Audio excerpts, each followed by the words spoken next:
Kami sambung lagi, saudara, mengenai penundaan ibadah haji dan tentu pasti secara otomatis juga penundaan pemberangkatan jemaah umroh dari Indonesia ke Tanah Suci selama masa pandemi COVID-19 yang sudah diputuskan oleh Kementerian Agama. Kang Maman, saya berharap bisa segera ketemu jadwalnya, karena tetap saya setuju sama Kang Maman, ini demokrasinya memang harus segera diketemukan dulu dengan Komisi 8. Nah, apa yang menurut Kang Maman kemudian bisa kita titipkan ke Pak Oman di Kementerian Agama, dan juga mudah-mudahan banyak yang mendengarkan jemaah calon haji kita ini yang tidak bisa berangkat tahun ini. Hal-hal apa menurut Kang Maman yang harus dijaga dengan hati-hati agar tidak kemudian membuat kecewa terlalu jauh lagi para jemaah calon haji kita, Kang Maman? Iya, saya minta Kementerian Agama untuk lebih gencar mensosialisasikan pembatalan ini dengan alasan-alasan yang argumentatif dan rasional. Karena muncul hoax di media, Mas Bayu, bahwa rejim ini telah melarang orang ke masjid, telah melarang berkumpul berzikir, dan sekarang melarang orang ibadah haji. Nah, padahal kita tahu bahwa pembatalan ibadah haji itu bukan kali ini. Selama Indonesia merdeka, tahun 1946, 47, 48, pernah Indonesia terjadi juga mengirimkan itu. Lalu kita tahu tahun 1813, 1831, 1836 sampai 38 bahkan ada yang namanya wabah pandemi, termasuk wabah India, wabah kolera dan lain sebagainya.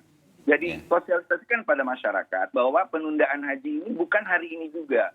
Pernah menjadi semacam jurisprudensi bahwa pernah terjadi berkali-kali penundaan atau pembatalan haji. Nah, yang kedua, harus dijelaskan bahwa dana mereka aman. Bahkan untuk soal umroh misalnya, saya usul, Pak Oman masih dengar mungkin di raker saya katakan, tolong asuransi untuk orang-orang yang jamaah haji. Kalau ibadah haji yang dikelola oleh negara itu kan sebenarnya kita bisa awasi penggunaan dananya. Nah, kalau travel umroh itu boleh saja mungkin mereka nakal atau alasan COVID dan sebagainya akhirnya kabur. Nah, itu harus ada kepastian dana jamaah itu betul-betul aman dan mereka bisa berangkat. Nah, kata kuncinya adalah sosialisasi. Yang kedua, literasi tentang pentingnya haji itu menjadi penting.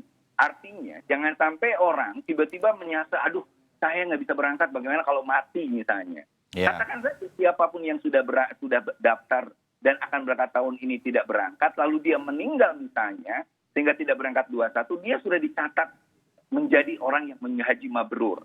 Amin. Nah, itu artinya kita harus haji secara substansional, bahwa kita beribadah tidak hanya sekedar mengejar datang kepada rumah Allah, tetapi mengejar keridhaan Allah. Salah satu keridhaan Allah itu adalah menjaga sama-sama, menjaga nilai kemanusiaan, keselamatan jiwa. Nah, yang terakhir, baru menurut saya yang harus dilakukan adalah pembenahan manajemen haji secara keseluruhan. Kita komunikasi dengan Arab Saudi, makanya saya ingin tanya Pak Oman, misalnya tiba-tiba ini Arab Saudi membuka keran, membolehkan ibadah haji, bagaimana sikap kita dan lain sebagainya. Itu pun harus menjadi pembicaraan serius. Jangan sampai pemerintah nanti dijadikan sebagai sasaran kemarahan jamaah, yang kalau Arab Saudi, kita tahu bahwa pemerintah Arab Saudi itu kalau memberikan kebijakan selalu cepat, kadang-kadang tidak terduga. Itu gayanya pemerintahan Arab Saudi, dan ini harus diantisipasi agar jamaah memahami sekali keputusan bahwa kalaupun Arab Saudi membuka baik dengan keterbatasan atau langsung, kita punya kesulitan untuk memberangkatkan jamaah haji karena kurva kenaikan COVID-19 kita masih tinggi. Nah, hal semacam ini Pak Oman sudah dibayangkan atau sudah disiapkan juga, Anda termasuk juga di yang menyusun ini juga. Saya tahu sebagai staf ahli, terutama mengenai dana para jemaah ini, aman semua, Pak Oman? Ya, aman. Jadi yang kami susun itu di tim, kami menyebutnya secara internal itu tim krisis haji ya. Jadi di tim ini ada 3 hal yang kami matangkan. Yang pertama secara regulasi, apakah pembatalan keberangkatan haji itu dimungkinkan oleh Menteri Agama. Itu wacananya itu juga kita sampai konsultasi ke Kementerian Hukum. Termasuk nomenklaturnya itu apakah pembatalan haji, penundaan haji atau peniadaan haji dan seterusnya. Regulasi ya diamankan. Yang kedua itu adalah strategi implementasi. karena Kementerian Agama ini punya 4.590-an satker ya di Indonesia, terbesar saya kira, sampai ke KUA penyuluh. Nah itu strategi implementasinya seperti apa sudah kami siapkan. Yang ketiga yang kami matangkan juga strategi komunikasi. Jadi bagaimana mengkomunikasikan ke publik supaya landai begitu ya, supaya bisa dipahami. Berbagai media, termasuk hari ini harusnya tulisan saya juga ada terbit di salah satu media cetak mudah-mudahan, walaupun saya belum lihat. Nah jadi sepakat betul dengan Kiai Maman, Kang Maman, sosialisasi itu ya, insya Allah akan kami laksanakan gitu ya. Apa yang tadi disampaikan oleh Pak Kiai Maman itu tentang literasi hukum haji itu kami terima kasih sekali, karena kalau kita ingat sebetulnya tokoh agama Indonesia itu lebih lebih rasional. Saya ingat tanggal 20 April 1946 Hadratus Syekh Kiai Hasyim Asy'ari itu berpidato di radio menyerukan bahwa haji tahun ini haram. Karena apa? Karena kemerdekaan negara sedang terancam oleh kolonial Belanda, agresi Belanda kedua gitu. Sampai diharamkan. Jadi lebih rasional sebetulnya dengan alasan tertentu. Nah, begitu juga dengan alasan sekarang. Jadi penundaan ibadah haji tahun ini karena pandemi COVID-19 ini kita masih akan dengar terus dari Kementerian Agama, termasuk misalnya bekerjasama dengan ulama-ulama di Majelis Ulama Indonesia. Kita luas sekali soalnya nih Pak Oman, sehingga masyarakat kita betul-betul mengerti bahwa ini betul-betul karena pandemi COVID-19, sehingga seperti yang dikhawatirkan Kang Maman tadi katakan, jangan kemudian ini dipelintir-pelintir, di spin out kemana-mana begitu. Padahal ini betul-betul kita memang tidak bisa memberangkatkan karena urusan kesehatan dan keselamatan kita semua. Yakin ini bisa terjadi ya?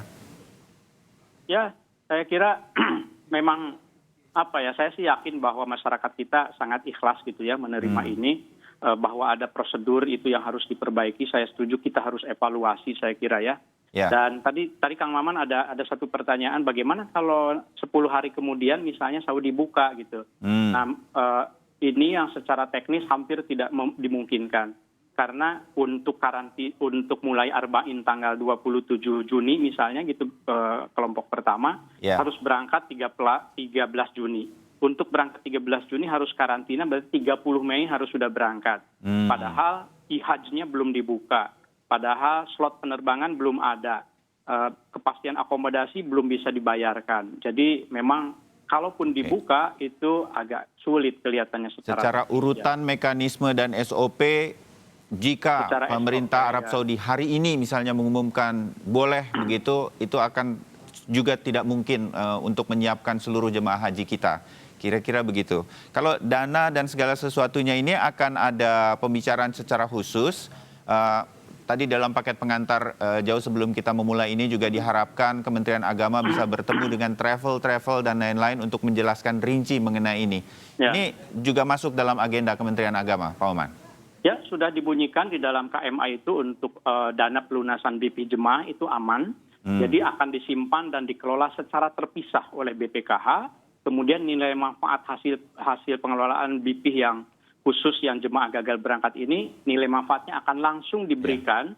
Ini kan kalau jemaah yang berangkat dengan pemerintah begitu, bahasa di masyarakatnya. Kalau yang dengan travel istilahnya itu situasinya seperti apa? Khusus. Ya, sama yang haji khusus juga. Jadi skemanya itu kan itu disimpan di BPKH, nilai manfaatnya dikembalikan. Tetapi ada opsi juga di poin D-nya itu di klausul kedua, bahwa kalau ada jemaah yang mau mengambil dana pelunasan itu, skemanya sudah secara detail dijelaskan itu. Insya Allah dalam 9 hari bisa diproses. Ya, dan pertemuan dengan travel ini akan dilakukan mewakili teman-teman yang di travel ini ingin mendengar langsung dan berdiskusi langsung dengan Kementerian Agama, bisa dilakukan? Ya, ini sejak tadi malam kami sudah menyepakati dengan teman-teman di Direktorat PHU bahwa harus segera diagendakan khusus untuk membicarakan implikasi terhadap haji khusus itu saya kira. Ya, satu lagi ke Pak Oman yang menjadi pikiran kita juga adalah kalau jemaah haji yang 2020 ini dipastikan bisa berangkat insya Allah tahun depan begitu. Mudah-mudahan semua sudah normal. Nah, yang kemudian jemaah haji yang sudah direncanakan berangkatnya 2021 bagaimana? Apakah memang mungkin digabung dan lain-lain? Itu seperti apa itu Pak Oman?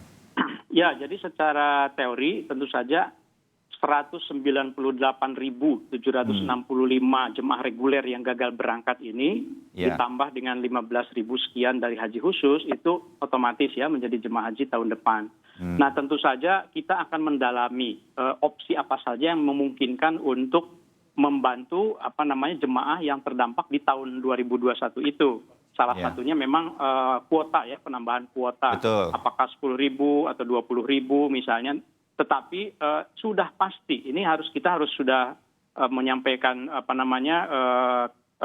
kemungkinan pahitnya, sudah pasti memang akan terdorong ke tahun-tahun berikutnya. Oleh karenanya saya kira diperlukan keikhlasan bersama ya, kebersamaan. Jadi kan orang mukmin itu kan katanya kalbunian yasuddu ba'du ba'da. Jadi saling menguatkan satu dengan yang lain, saya kira. Ya, kita sudah terbayang mengenai hal ini. Kang Maman, dari apa yang sudah dibayangkan oleh Pak Oman dari Kementerian Agama, ada yang saya anggap ini raker kecil lah begitu untuk kemudian kita melihat semua.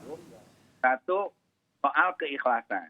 Bahwa jamaah sih ikhlas, tapi ikhlas itu bukan berarti lalu bisa dibodohin, lalu dibiarkan dibujuk bahwa Anda harus ikhlas, Anda harus pasrah, nggak bisa. Jamaah haji itu tamu Allah yang harus diservis dengan manajemen modern, dengan pelayanan premium, dan betul-betul tidak boleh uang mereka hilang, tidak boleh ada pelayanan berkurang, dan lain sebagainya. Sekali lagi, ikhlas itu jangan diartikan mereka menerima begitu saja. Harus ada rasionalisasi, yang jelas, dan memberikan pelayanan terbaik. Nih, termasuk juga jangan sampai BPKH misalnya membuat pernyataan 600 juta US dollar milik mereka yang tidak berangkat itu tiba-tiba akan dipakai memperkuat rupiah. Itu tidak boleh keluar, tidak boleh dipakai seperti itu. Harus jamaah haji untuk jamaah haji. Nah yang kedua, saya rasa Kementerian Agama harus meningkatkan komunikasi dengan Arab Saudi agar kuota itu ditambah. Nah kuota ditambah itu artinya akan mengurangi daftar tunggu, apalagi sekarang daftar tunggu pasti nambah karena 1 tahun tidak berangkat. Nah inilah sebenarnya dilakukan karena kita tahu Arab Saudi ngasih bonus kuota ketika Presiden Indonesia Pak Jokowi datang ke sana. Tetapi setelah itu tidak ada lagi, malah berkurang. Ini yang sebenarnya kita bisa mencapai 250.000 jamaah haji dan itu ada pengurangan untuk penundaan penundaan berangkat yang begitu banyak, daftar tunggu. Nah ini yang sebenarnya 2 poin itu. Peningkatan kualitas dan komunikasi yang terbaik untuk para tamu-tamu Allah. Dan saya ingin mengatakan di forum yang bagus ini adalah jangan sekali-kali nganggap jamaah disuruh pasrah, disuruh ikhlas, tapi dengan itu mereka tidak diberikan pelayanan yang terbaik sesuai hak-hak mereka sebagai tamu Allah, tamu Rasulullah. Oke. Jadi Pak Oman, istilahnya saya merasa dengan situasi pandemi COVID-19, jemaah Indonesia ini pasti bisa mengerti. Tetapi berikan transparansi, berikan penjelasan yang memuaskan mereka, jamin hak-hak mereka, jangan ada yang kemudian disalahgunakan. Saya membahasakan apa yang ingin disampaikan Kang Maman tadi. Nah ini bisa dilakukan agar situasinya tetap terkontrol sehingga kemudian tidak merugikan siapapun. Pak Oman, tolong dijaga begitu? Terima kasih, siap. Terima kasih. Memang kan kami perlu diawasi ya oleh Komisi 8 DPR. Saya kira kami siap melaksanakan. Hatur nuhun Kang Maman. Ya, nah, mudah-mudahan hal yang ini bisa dilakukan juga. Nah, kemudian ada satu lagi koreksi saya Pak Oman dan juga Kang Maman. Ada dana manfaat bagi jemaah haji yang tertunda. Ini ada informasi dana manfaat 6 hingga 16 juta. Ini bisa dijelaskan Pak Oman mengenai hal ini? Maksudnya tertunda bagaimana ya? Dari jemaah haji yang tertunda ada dana manfaat 6 hingga 16 juta, itu tidak ada memang ya? 6 hingga 16 juta? Ya. Saya tidak tahu yang dimaksud ya, tetapi kalau yang dimaksud itu dana pelunasan BP itu, memang kan itu yang dimaksud, yang dijelaskan, diatur di dalam KMA itu, yang disimpan di BPKH atau boleh diambil oleh jemaah, itu yang rentangnya kan beda-beda, ada yang 9 juta, ada yang 16 juta. Kalau Aceh mungkin paling kecil, kemudian ada di Sulawesi lain lagi. Nah itu yang akan disimpan, dikelola secara khusus oleh BPKH. dana itu. manfaatnya dikembalikan ke jemaah. Tapi kalau jemaah mau mengambil itu juga ada mekanismenya. Iya. Kang Maman, ada lagi yang ingin menjadi, misalnya begini, kalau ada yang kemudian ingin membatalkan, kemudian apakah dananya itu bisa dikembalikan, itu juga harus bisa dilakukan, Kang Maman? Iya, memang harus. Hak-hak mereka bisa untuk tidak membatalkan, artinya uang itu masih tetap disimpan di BPKH dan mereka nilai nilai tambahnya itu, nilai manfaatnya itu kembali ke mereka. Nah, selama ini kan nilai manfaat itu tidak langsung ke mereka, tapi langsung kepada kegiatan-kegiatan sosial, kegiatan keagamaan, dan lain sebagainya. Nah, yang kedua, kalau ada jamaah yang akhirnya membatalkan karena hal lain, boleh diambil, tentu tidak boleh ada yang menyulitkan mereka. Dan otomatis mereka sudah tidak layak lagi untuk mendapatkan hak. Misalnya daftar lagi ya, baru, lalu mereka bisa naik di 2001, itu nggak bisa. Yang 2021 itu adalah orang yang hari ini daftar dan tidak diambil lagi, tetap menjadi peserta haji tahun ini, dan dia membiarkan uangnya. Nah, uangnya yang ada di BPKH itu akan ada nilai manfaat yang khusus kembali kepada jamaah itu. Gitu. Oh ya, nah mudah-mudahan hal semacam ini bisa terus dijaga dan tetap transparan di Kementerian Agama sebagai pelaksananya. Amin, mudah-mudahan. Saya terima kasih Pak Oman Fatur Rahman, Jubir Kementerian Agama, sudah menjelaskan semaksimal mungkin pada pagi hari ini dengan waktu yang memang masih terbatas. Bukan pertama dan terakhir untuk terus menjelaskan ini. Terima kasih. Silakan kami memberikan waktu terus untuk Kementerian Agama menjelaskan ini kepada publik. Kang Maman, terima kasih. Dan mohon terus dikawal situasi ini agar tetap baik-baik bagi seluruh jemaah dan Indonesia juga. Terima kasih banyak untuk ngobrol kita pagi hari ini. Assalamualaikum Pak Oman dan Kang Maman. Waalaikumsalam warahmatullahi wabarakatuh. Ya.